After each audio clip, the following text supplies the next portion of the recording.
쉽지 않은 본문입니다. 목회자라면 모두가 그러지 않을까 합니다. 서로 사랑하라. 저를 포함해서 우리도 중 대다수는 다른 사람을 사랑하는 데 있어서 어려움을 느낍니다. 그렇죠? 사랑해야 된다는 마음조차 없는 분들이 세상에 널려 있지만 우리 그리스도인들은 그래도 사랑하는 말이 있으니 사랑하려고 하는데 쉽지가 않다는 거죠. 그렇죠? 그러나 여러분, 사랑은, 이웃 사랑은 특히 그리스도인에게 주어진 선택이 아니고 명령입니다. 사랑하라라고 love your neighborhood 이렇게 돼 있습니다. 예수님이 직접 하신 말씀이에요. 명령입니다. 그래서 오늘 함께 이 읽은 내용은 선택사항이 아니라 예수님의 명령이니 우리는 해야 된다는 거죠. 군인이 전쟁터가 있어요. 저거 질 것 뻔해 보여도 가라면 가야 되는 것과 같습니다. 그런데 곰곰이 생각해 보았습니다. 우리가 다른 사람을 사랑하는데 어려움을 많이 느끼는 이유가 무엇일까? 우리 당장 이번 한 주만, 지난 한 주만 봐도 여러분 이웃을 사랑하셨나요? 아니, 어려워서 아예 포기한 적도 있으시도, 그렇죠? 생각을 하는데 못하는 경우도 많습니다. 당장 내 가족부터 어려움을 느낍니다. 그런 이유 중에 가장 큰 이유 중에 하나가 이런 글을 썼어요. 어떤 그 성경학자가, 설교가가 자신에 대한 하나님의 사랑의 깊이를 참으로 알지 못하기 때문이라고 합니다. 자신에 대한, 나를 향한 하나님의 사랑의 깊이를 참으로 진짜로 알지 못하기 때문이랍니다. 일반적으로 우리는 하나님이 날 사랑하셔, 그러니 나도 이웃을 사랑해야 하지 하는데 많은 관계에서 실패하고 맙니다. 왜일까요? 하나님 날 사랑하셔요. 그래서 나도 사랑하려고 하는데 실패하고 말아요. 그래서 이야기를 한 거죠. 하나님의 사랑의 깊이를 우리가 진짜 모르기 때문이라고 이야기하고 있습니다. 사실 우리가 하나님의 사랑의 깊이를 다 알 수 있을까요? 라고 질문을 던질 수도 있겠지만 하나님은 하나님의 사랑을 알아라고 이야기하고 계십니다. 그래서 먼저 하나님을 사랑하라고 이야기를 하고 있는 거죠. 나를 향한 하나님의 사랑의 깊이와 넓이를 깨닫고 느껴야 하는 친밀한 관계의 시간이 우리에게 필요하다라고 이야기하고 있습니다. 우리는 하나님이 이웃을 사랑하고 있으니 사랑 말씀 들어서 가서 사랑한다고 해서 사랑이 바로 되는 게 아니고 먼저 하나님을 먼저 사랑하라 그랬잖아요. 그래서 하나님을 사랑함에 있어서 그 하나님을 사랑하는데 하나님의 사랑과의 깊이와 넓이를 알아야 나를 얼만큼 사랑하는 줄 아시겠죠. 그렇죠? 그래야 나를 사랑하는 그 사랑으로 내가 이웃을 사랑할 수 있다는 겁니다. 다시 말하면 하나님께서 얼마나 우리를 사랑하시는가를 항상 살펴보아야 합니다. 이웃을 사랑함에 있어서 먼저 하나님이 나를 사랑하시는가를 더 먼저 살펴야 된다는 겁니다. 그래서 나는 하나님 사랑을 하는 것 같은데 결국은 내 사랑이 돼서 관계가 깨지고 만다는 거죠. 복음사역자이며 동유럽 공산국가에 영향을 끼쳤던 후안 까를로스라는 분이 계십니다. 이분은 한때 제자입니까라고 책으로 해서 한국 교회에 많이 영향을 끼쳤던 분이기도 합니다. 이분이 이런 말을 했습니다. 하나님께서 우리를 얼마나 사랑하시는가 하는 것을 알고 나면 다른 사람들을 사랑하는 법을 배우게 된다고 이야기했습니다. 하나님이 우리를 얼마나 사랑하시는가를 알고 나면 다른 사람을 사랑할 수 있는 법을 배운대요. 그걸 모르고 우리가 자꾸 하니까 우리 방법대로 사랑하게 된다는 것을 의미하는 것 같습니다. 그리고 우리는 하나님께서 우리를 사랑하시는 것과 똑같은 사랑으로 다른 사람을 사랑할 수 있습니다라고 이야기했습니다. 여러분 어떻습니까? 여러분도 동의하십니까? 여러분 하나님의 사랑에 대해서 깊이 생각해 보신 적 있으신가요? 그냥 나 구원 받았으니 나 사랑해야지. 그래서 여러분 하나님과의 관계가 정말 친밀해지지 않으면 이웃을 사랑하조차 힘이 든 거예요. 나는 하나님을 사랑한다 하는데 형제 사랑이 안 되는 거예요.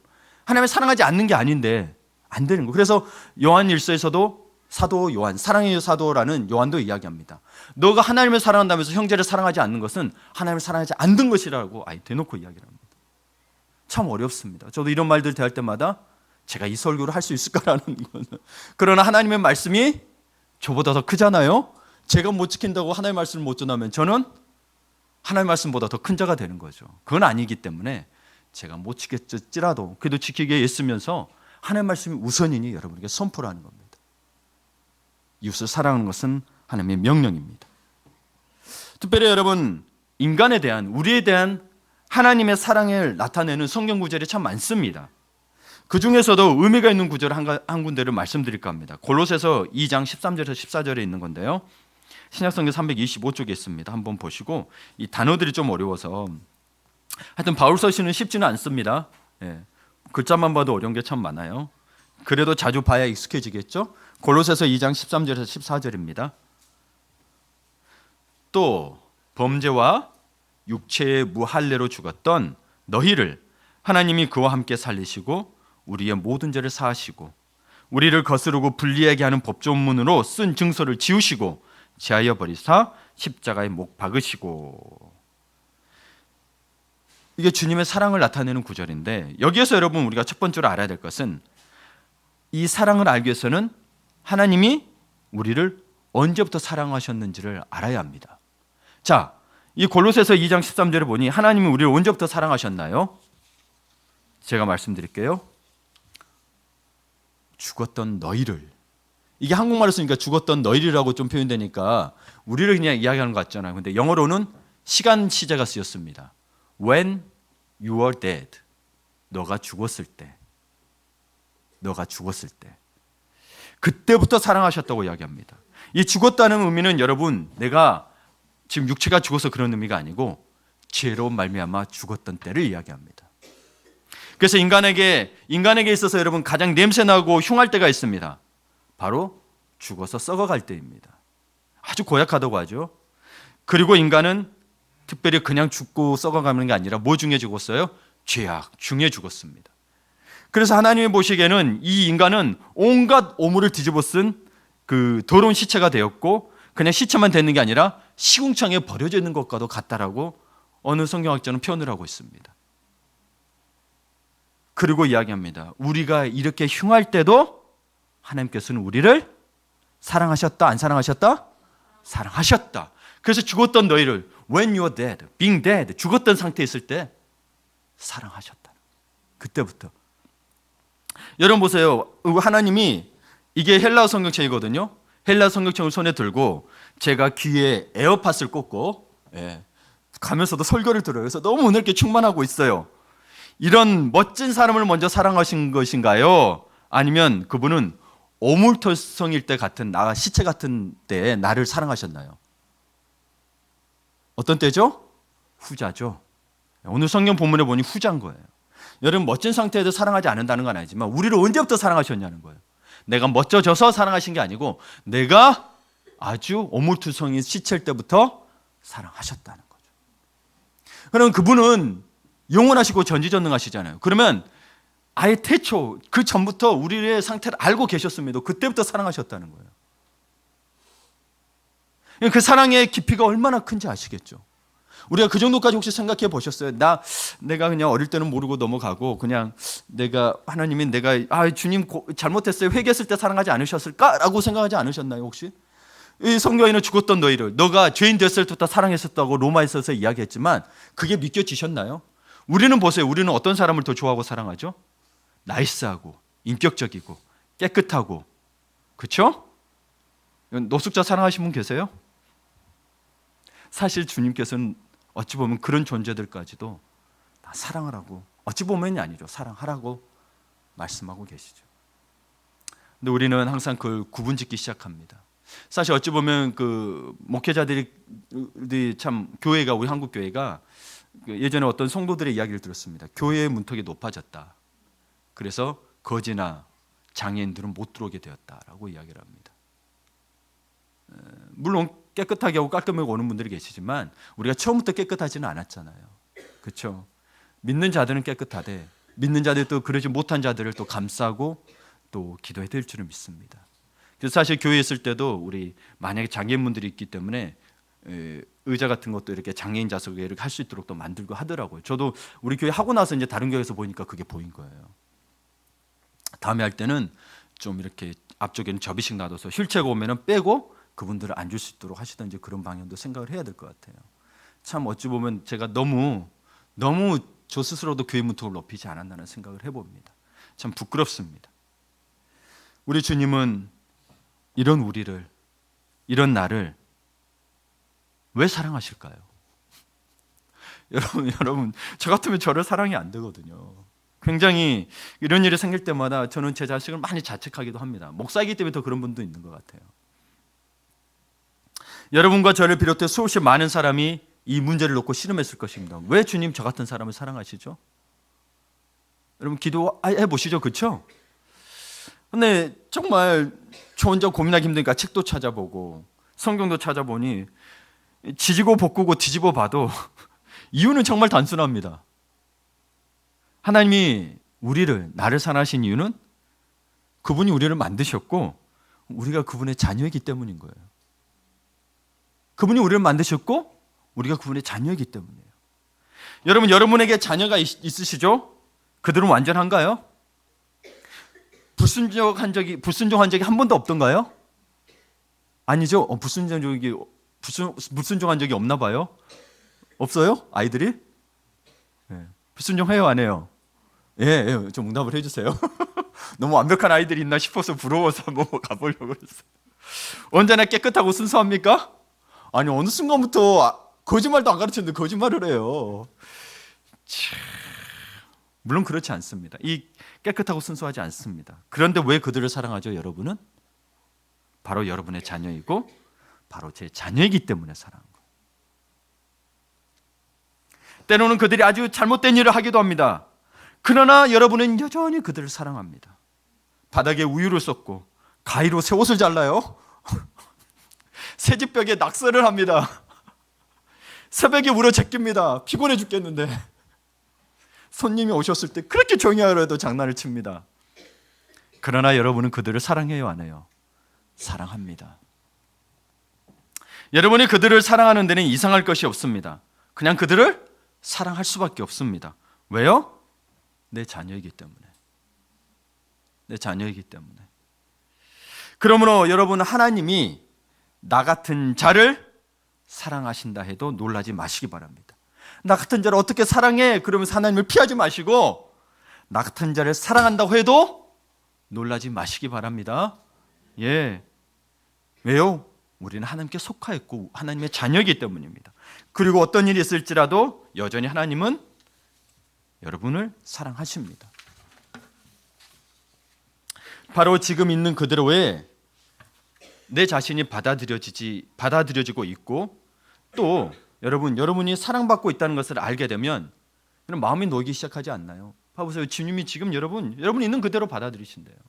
사람은 있는 그대로 못 받을 줄 몰라요. 사람이기 때문에 완벽한 존재가 아니잖아요. 그러나 하나님은 여러분 있는 그대로 받아주시고 그리고 사랑하신대요. 그래서 예배 오면 마음이 편하신가요? 네. 그리고 우리 수랑도 예배가 되면 얼마나 좋겠어요. 그렇죠? 하나님과 자신과의 관계에 있어서 모든 긴장이 사라지게 되는 거죠. 바로 이렇게 우리는 서로도 사랑해야 된다고 이야기하고 있는 거예요. 그래서 내가 너희를 사랑한 것 같이 너희도 서로 사랑하라고 이야기하고 있는 거예요. 있는 모습 그대로 서로를 사랑할 수 있어야 되는데 그게 안 되죠. 우리는 기대를 갖고 우리는 욕심을 갖고 특별히 자녀에 대한 욕심들이 많죠. 그렇죠? 예. 우선은 주님 말씀하신 명령하셨습니다. 선택사항이 아니에요. 있는 그대로를 먼저 사랑하래요. 성경을 아무리 봐도 다른 사람이 선하고 올바르고 혹은 멋지다고 해서 사랑하는 것이 아니고요. 단지 우리가 형제들이기 때문에 자매들이기 때문에 서로 사랑하라고 말합니다. 여러분, 우리 형제고 자매죠. 근데 사람마다 차이가 있죠. 그럼 이걸 따지고 보면 서로 사랑할 수 있어요, 없어요? 없죠.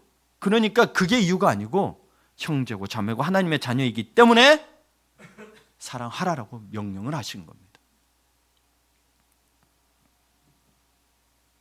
하나님께서는 자신이 우리를 만드셨고 우리가 그분의 것이기 때문에 우리를 사랑하십니다. 우리는 서로에게 어떤 훌륭한 성품이나 바람직한 인격이 있기 때문에 사랑하는 것이 아닙니다. 단지 하나님의 자녀라는 이유 때문에 서로를 사랑해야 한다는 것입니다. 그렇죠? 특별히 여러분 자녀를 무지하게 사랑하시는 분들 그렇죠? 자녀 사랑하는데 이유가 있던가요? 간쓸게도 다 내어주고 싶죠, 그렇죠? 예.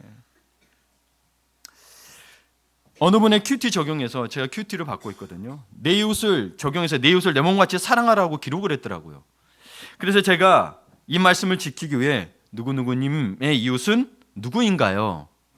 그리고 어떻게 사랑을 실천할지 작은 것, 실천 가능한 것부터 적어 보았으면 좋겠습니다 라고 글을 남겼습니다. 그러자 그분이 답글이 왔습니다. 나와 다른 생각의 이웃에 대해 생각해 보았습니다. 포용하는 자세를 가지고 기도하려고 합니다 라고 말해요.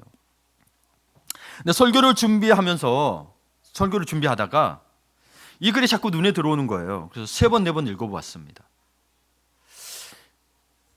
참 나는 하나님의 말씀을 지키지 못하고 살았구나 라는 걸 알게 됐습니다. 왜냐하면 어떻게 사랑을 실천할지 작은 것부터 실천 가능한 것부터라는 글이 마음에 걸렸어요. 어떻게 사랑을 실천할지 정말 순수하게 단지 상대가 하나님의 자녀라는 이유로 내가 이웃을 사랑해 본 적이 있던가? 한 번도 없더라고요. 하나님의 자녀이기 때문에 사랑해 본 적이 한 번도 없어요. 그냥 예수님 때문에는 사랑을 했어요. 근데 이분이 하나님의 자녀라는 생각이기 때문에 내가 하나님의 마음을 가지고 생각을 못했던 거예요. 그러니 뭐가 잘못하면 자꾸 눈에 거슬리게 되고 내 자녀 같으면 눈에 거슬리는 게 아니고 좀 뭐라고 이야기하겠죠. 그리고 다음부터 그러지 마 그러고 그래도 여전히 똑같이 사랑하는데 참 제 인생을 돌이켜보니 제가 그렇게 살았던 것 같아요. 이런 장가 하나로도 하나님께서 가르쳐 주시니 감사한데 내가 그렇게 못 살 것 같으니 또 마음은 무겁지만 그래도 이 말씀 앞에 저는 순종해야 합니다. 여러분도 마찬가지입니다. 순종해야 합니다. 예수님은 생판 모르는 우리에게 주님은 아셨겠죠. 근데 우리 입장에서 볼 때 생판 모르잖아요. 우리에게 자신의 생명을 내어주셨어요. 그리고 우리를 사랑하십니다. 그렇다고 해서 나는 내 생명을 내어주면서까지 사랑해야 하는가라는 것을 수없이 반복합니다. 예수님은 내가 너희를 사랑한 것 같이 너희도 서로 사랑하라 그랬잖아요. 근데 나는 묻습니다. 예수님 내가 왜 저 사람을 내 생명 내어주면서까지 사랑해야 됩니까? 라고 묻습니다. 명령은 그냥 해야 되는 말이에요. 명령의 이유가 없어요. 사실은 군대에서 명령은 이유 달면 그냥 총살이에요. 너 명령 안 들었다는 거예요. 명령은 커맨드로 해서 원래 군대 용어예요. 명령은. 그래서 영어로도 커맨드로 쓰였어요.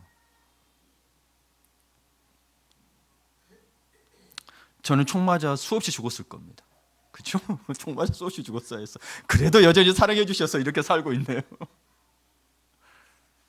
여러분은 어떠십니까? 여러분은 여러분의 생명을 내어주면까지 사랑하고 계십니까? 아니면 누구는 내어주고 누구는 안 내어줍니까? 그래서 오늘 권사님을 기도하면서 마음이 와닿습니다. 서로 사랑할 수 있도록 정말 말로만 사랑하지 않고 정말 예수님처럼 사랑할 수 있기를 또 제 마음도 기도해 보았습니다. 여러분 생각해 보시기 바랍니다. 만약 내 자녀, 내 아들과 딸이 죽었어요. 나에게 내 자녀를 되살릴 능력이 있다면 여러분 고민하고 해요? 아니면 즉시해요? 즉시하죠. 고민할 것도 없어요. 아니면 우리는 그래서 아니 내가 원래 그런 능력이 없는데 내게 그런 능력 주시니 하나님 주신 거다고 바로 살릴 거예요. 하나님은 그런 능력을 갖고 계신 분이라는 거예요. 그 하나님이 내 아버지고 우리는 자녀라는 거예요. 그러면 여러분 우리가 오물투성이 시체가 되었더라도 그분은 그냥 살리시는 거예요. 너무 더러워서 못 살리겠어. 아닌 거예요. 내장이 다 나왔네. 아닌 거예요. 그래서 우리가 죄로 말미암아 죽었을 우리는 이미 원죄에 의해서 죽었어요. 그러나 그분은 우리에게 생명을 주셨습니다. 왜요? 다시 얘기하면 왜요? 우리가 그분의 자녀이기 때문에.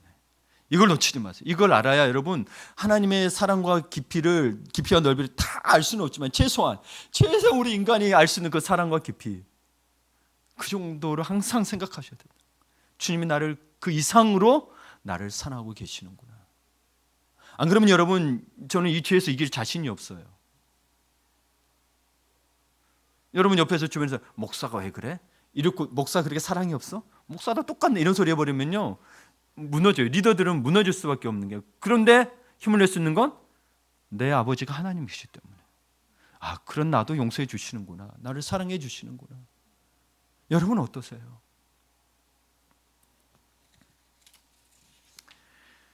여러분 참 우리 많은 그 결혼하고서 많이 듣는 이 말들 중에 하나가 주변에서 가면은 많은 다 이야기합니다. 남편은 다 큰아들이라고 이야기를 합니다. 그렇죠? 근데 저는 살면서 느꼈습니다. 저도 큰아들이지만 자녀처럼 사랑해 주지는 않더라고요. 네, 항상 자녀가 먼저예요. 자녀처럼 사랑은 안 되는 것 같아요. 그렇죠? 근데 큰아들이라고 말하면 다 여자분들 다 그러는데, 근데 제가 볼 때는 아들처럼 안 사랑해 주거든요. 자녀들은 다 용서가 되는데 남편은 용서가 돼요, 안 돼요? 안 되잖아요. 그럼 아들이에요, 남편이에요? 남편이에요. 남편이에요. 똑같이 챙겨주는 건 똑같지만 남편이에요, 마음속에는. 그래서 여러분, 저는 참 우리 교회에서 그래도 정말 큰아들처럼 돌보고 있는 분이 한 분을 봤습니다. 우리 이기로 지사님을 돌보는 분입니다. 제가 세례교육도 하고 뭐도 다 하는데 말없이 하나 다 얘기처럼 다 챙겨줍니다. 뭐 하나 못 보고 옆에서 지켜보고 있다가 남편분이 시각장애고 지금 암의 상태예요. 그래서 암을 6차 받았고 지금 회복 중에 있는데 진짜 뭐라고 소리 질러도 아무 소리도 안 하고 오히려 더 챙겨주고, 못 먹으면 옆에서 근심하고 있어요. 남편은 안 보이겠죠. 우리는 보여요. 남편이 좀 잘 먹잖아요. 그럼 얼굴이 이렇게 환하게 펴. 진짜 아들처럼 되더라고요. 그래서 이그리스도님 복이다. 그건 아니고 그냥 그렇다는 겁니다. 우리 하나님이 우리를 그렇게 돌보고 있다는 겁니다.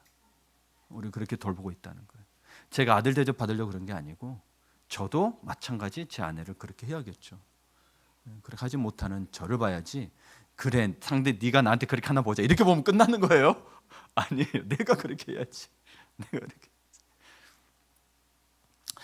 여러분 봅시다. 두 번째로 봐야 될 것은 예수님은 자신을 위해 죽지 않으셨다는 사실입니다.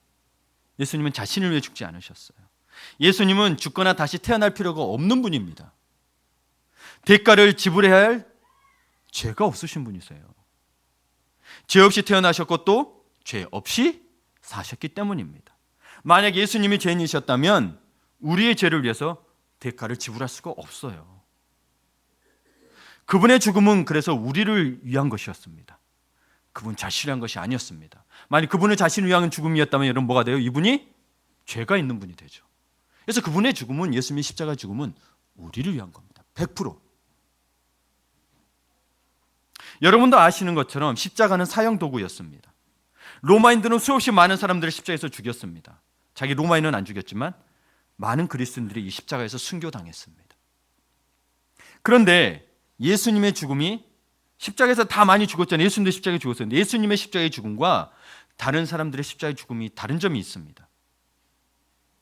성부 하나님의 관점에서 보았을 때, 삼위일체 하나님 중에 성부 하나님이 계시잖아요. 이 하나님의 관점에서 보았을 때 십자가 위에서 실제로 죽어갔던 것은 자신의 아들이 아니었습니다. 여기서 깊은 깨달음이 있어요. 자신의 아들이 아니었습니다. 그것은 하나님의 관점에서 볼 때 예수님이 자신을 위해서 죽은 게 아니라 그랬죠. 누구를 위해서 죽었다고요? 우리를 위해서 죽었죠. 그러면 하나님의 관점에서 볼 때, 우리가 눈으로 볼 때는 예수님이 십자가에 못 박혀 돌아가셨지만 하나님의 관점에서 볼 때는 십자가에서 누가 죽어갔어요? 우리가 죽어간 거죠. 우리가 죽어간 거예요. 여러분과 저였다고요. 그 십자가에서 죽어간 거예요. 지금도 그렇습니다. 지금도 그렇습니다. 여러분 이걸 아셔야 돼요. 바로 이것 때문에 하나님께서 자기 아들, 십자가에 있는 자기 아들을 외면하셨다는 거예요. 만약 아들로 봤으면 다 죽였을 거예요. 얼마나 마음이 아프셨어요. 이분을 진짜 자기 아들로 봤다면 이 죄 없는 아들, 공의로도 안 되죠. 죄 없는 자를 죽였기 때문에 안 돼요. 하나님의 성품상 안 되는 거예요. 죄가 없는 걸 죽이는 건 하나님의 성품상 안 되는 거예요. 그러면 인간 다 죽여야 돼요. 그러니까 이분을 자기 아들로 안 보셨기 때문에 외면할 수 있었고, 그분을 십자가에 못 박을 수 있게 하셨던 거죠. 아니, 이 글을 쓰신 분이 정말 대단한 거예요. 이렇게 찾아내신 분, 이 복음주의자 설교자들 중에 이런 글을 쓰신 분이 계셨던 거예요. 저는 이 글을 읽고 굉장히 저도 충격을 받았습니다. 그래서 외면할 수 있었구나. 여러분 같은 여러분이 가서 십자가에 못 박히고 말지 여러분 아들 가서 못 박히게 하겠어요? 아니라고. 하나님 마음도 그랬어요. 내가 가서 하고 말지. 아니 그리고 쳤다고 칩시다. 억울해서 어떻게 살아? 내 아들 그 십자가 못 박았네. 죄 없는 아들. 여러분 한 2, 3일 그래 사랑으로 해서 할 수 있겠죠. 다음부터 어떻게 되겠어요? 견딜 수 있겠어요? 견딜 수 있겠어요? 예수님은 인간들과 똑같은 취급을 당하셨습니다. 죄 없으신 분이 우리를 위하여 죄가 있게 되었습니다. 그분 자신은 무죄였지만 하나님의 눈으로 볼 때는 그분이 유죄였습니다. 우리를 봤기 때문에, 여러분과 저를 봤기 때문에. 우리는 이 점을 이해하는 것이 대단히 중요합니다. 여러분, 대부분 교회를 보면 강대상 뒤에 십자가가 있죠. 그리고 여기 천장에도 옛날에 이렇게 큰 십자가가 있었어요. 근데 여러분, 만약 여러분이 십자가를 바라볼 때, 교회마다 이렇게 옥상에도 십자가 있지만 예수님이 거기에 달리시고 가시관이 그분의 머리를 뚫고 들어가시고 피가 뚝뚝 떨어지는 것을 보면서 가엾으신 예수님이라고 말한다면 여러분은 단지 예수님을 한 사람의 순교자로 바라볼 뿐입니다. 예수님만 보면 안 돼요. 예수님을 보면 안 돼요. 예수님만이 아니라 예수님을 보면 안 돼요. 그래서 이 십자가가 예수님 너무 힘드신 거 아니야? 그래서 우리 패션 오브 크라이스트 보면은 예수님 너무 고생하셨네. 그런데 여러분, 우리가 볼 때, 내가 십자가를 바라볼 때 하나님께서 그곳을 달리게 하신 자를 믿음의 눈으로 바라본다면 여러분, 그 십자가에서 여러분은 나 자신을 봐야 됩니다. 여러분, 여기에 큰 십자가 있었지만 여기서 예수님을 보는 게 아니고 나 자신이 못 박혀야 된다고 해야 되는 거예요. 나 자신을 봐야 돼요. 십자가의 크기는 상관이 없어요.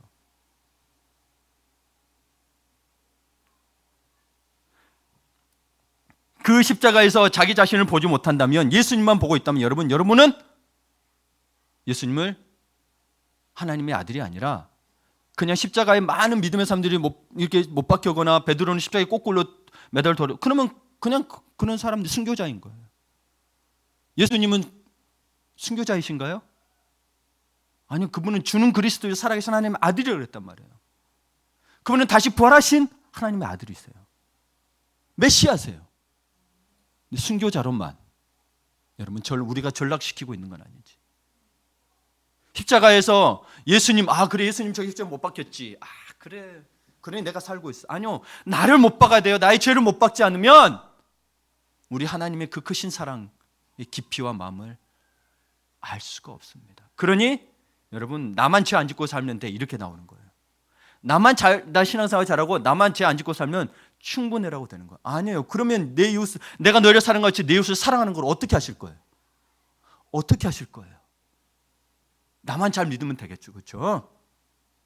그러면 내가 너를 사는 것 같이 너희는 가서 이웃을 사랑하는 말이, 이거는 그냥 거짓말 하지 말라는 이야기가 되는 거예요. 여러분, 여러분의 삶이 필요하지 않고 중요하지 않다는 게 아닙니다. 우리 주님의 말씀이 우선되지 않으면 우리의 신앙은, 나는 진짜인지 믿고 있지만 주님 앞에 갔을 때 너가 나를 잘못 알고 있었다라고 말하는 한 달란트 가진 자처럼 이야기할 수 있다는 겁니다. 여러분, 십자가를 깊이 생각하셔야 합니다.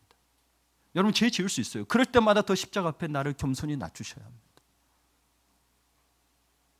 여러분, 우리가 때로는 힘들고 어려운 부분이 있고 때로는 감정적으로 상한 일이 있어도 그건 왜겠어요? 더 십자가 앞에 나오라는 의미지.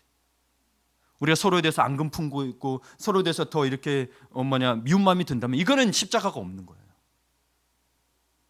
때로는 저는 그런 부분도 감사한 게, 내가 내 교만을 발견하고 주님을 더 찾을 수 있으니, 내가 그동안 교만하게 살았구나. 저도 그런 부분이 없었다면 하나님이 정말 이 십자가에서 바라보는 게 예수님으로 바뀌었구나만 저도 생각할 수 있었다는 거죠. 어찌 보면 많은 책들이 이런 글이 있어서 예전에 봤을 텐데 그때는 몰랐던 거.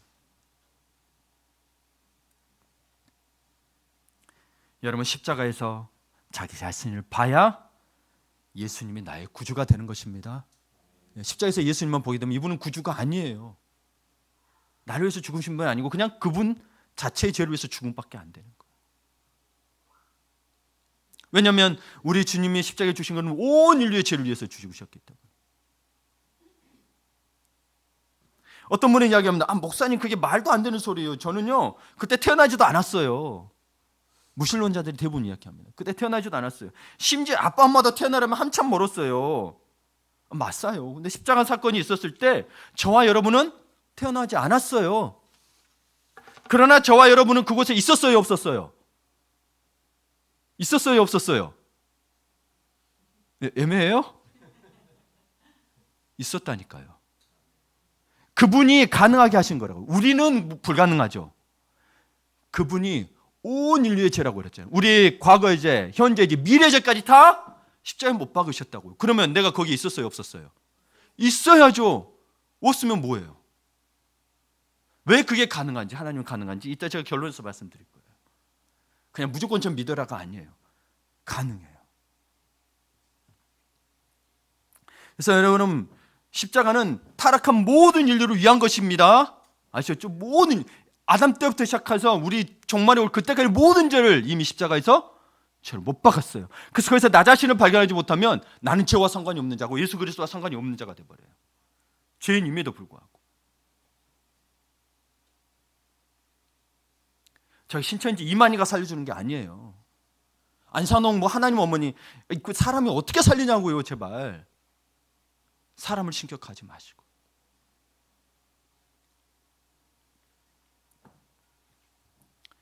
여러분, 우리는 하나님 말씀하시면 그냥 하나님 말씀 믿기만 하면 됩니다. 여러분, 이 성경이 66권이 나오게 된 과정도 꽤 깁니다. 여러분, 수백 년 동안 걸쳐서 나온 거예요. 성령께서 단순하게 그래 이거 써 해서 성경을 딱 한 게 아니고 이 성경이 우리에게 지금까지 이어지고 지금까지 된 것도 여러분 400년인가 600년이 걸쳐서 이렇게 형성이 된 거예요. 하나님이 인간을 그렇게 사용하셨어요.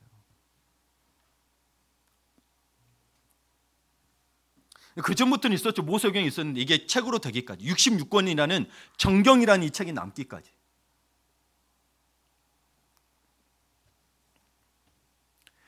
여러분, 우리는 믿기만 하면 됩니다. 우리는 뭔가를 느끼기 위해 억지로 감정을 끌어올 필요가 없어요. 그냥 감정이 일어나면 일어난 대로 하면 되는데 내가 억지로 할 필요가 없다는 거예요.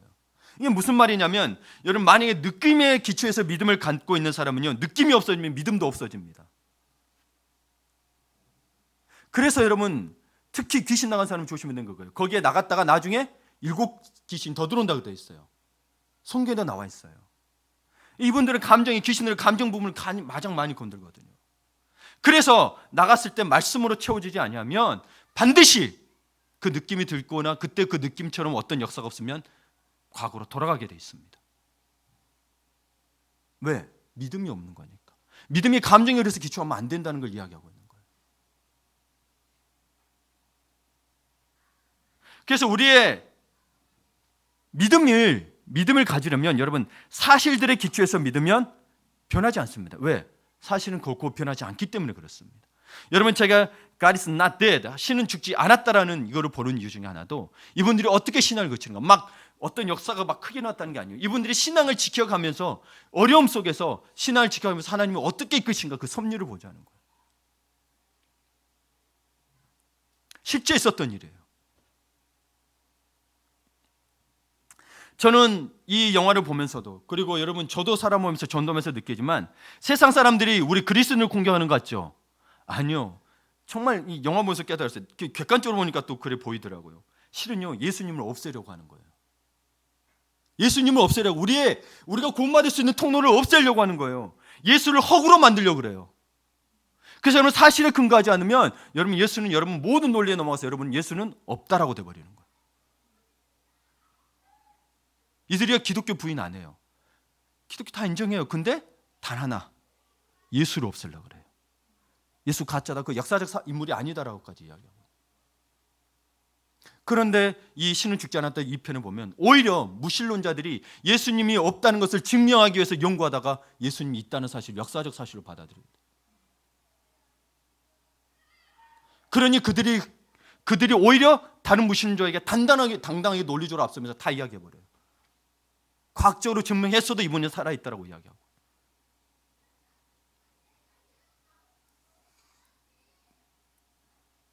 여러분, 하나님은 영원하신 분입니다.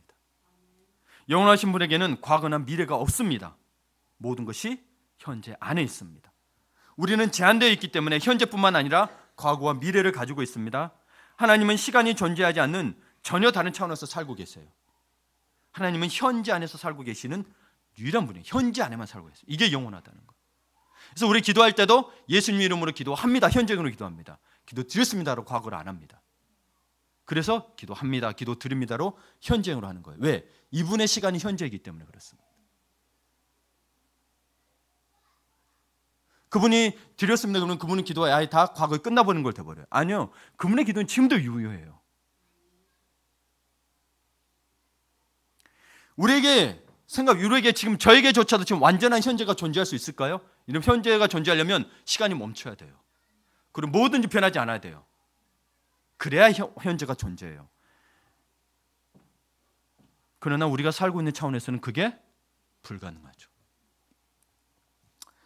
그런데 하나님에게는 미래가 없습니다. 왜요? 이분 영원하신 분이기 때문에 그냥 다 현재, 미래도 현재고 과거도 현재고 현재도 현재인 거예요.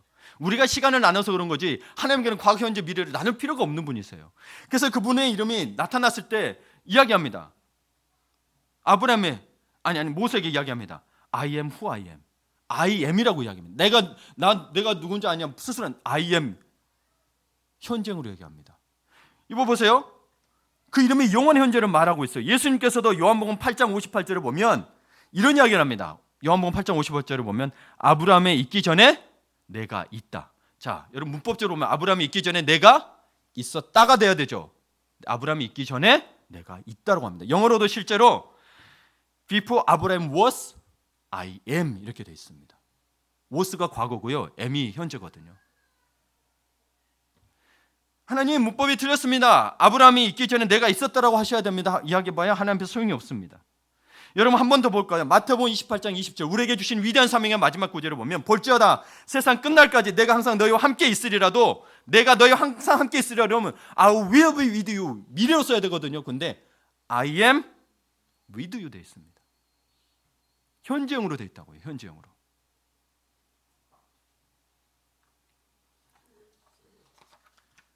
하나님께서는 자신이 부른 자가 어떤 자인지 아십니다. 그분은 당신의 인생을 처음부터 끝까지 다 알고 계십니다. 그리고 여러분의 모든 허물을 이미 용서해 주셨습니다. 나 자신의 행위를 통해서가 아니라 예수님을 통해서 하나님과 화목하게 되었습니다. 여러분 그렇죠. 여러분 자신, 내 자신을 보면 속이 뒤집힙니다. 내 성격은 너무 형편없습니다. 안 됩니다. 제 자신을 받아들일 수 없습니다라고 하나님 앞에 이야기해봐야 소용이 없다는 이야기예요. 하나님 계속해서 말씀하십니다. 내 아들 예수의 피가 나에게는 충분한 것인데 그것이 너를 위해서는 충분하지 못하다고 주장하는 너는 누구냐라고 묻고 있는 거예요.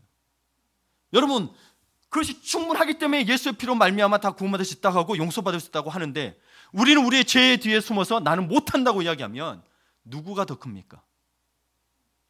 부끄럽고 수치스럽더라도 주님 앞에 나오십시오. 그래야 주의 말씀이 크게 되는 겁니다. 주님이 안 그러면 물을 거예요. 네가 나보다 더 큰 존재냐라고 물을 거예요. 자신을 사랑하는 것도 이웃을 사랑하는 것도 하나님의 나를 향한 사랑의 깊이와 넓이를 깨닫고 느껴야 하는 친밀한 관계의 시간이 있어야 되는 줄 믿습니다. 여러분 그런 시간을 충분히 가지시기를 축복합니다. 아멘. 우리 함께 기도합시다. 하나님, 내가 하나님 대해서 잘못 알고 있었습니다. 우리 예수님을 그냥 십자가에 맞박아 놓은 예수님으로 그대로 뒀습니다. 내가 못 박혀야 되는데 주님 용서해 주십시오. 나의 잘못과 나의 성격에 나의 성품의 뒤로 숨었던 걸 용서해 주십시오. 주님이 나보다 크십니다. 나의 죄보다도 더 크시고 그러니 나는 부끄럽고 수치스럽지만 주 앞에 나옵니다. 주의 말씀이 나보다 더 크기 때문입니다. 주님 오늘도 은혜를 부어주시옵소서. 그러니 세상 살아가는 것에 있어서 열심히 일도 해도 그렇지만 내 주님 없이 어떻게 살아가야 될지 다시 한번 생각해 봅니다. 우리 주님 앞에 예배하고 우리 주님 앞에 마음을 드리는 걸 우선으로 삼고 살아갈 수 있도록 오늘 또 기도하니 은혜 부어달라고 함께 기도하겠습니다.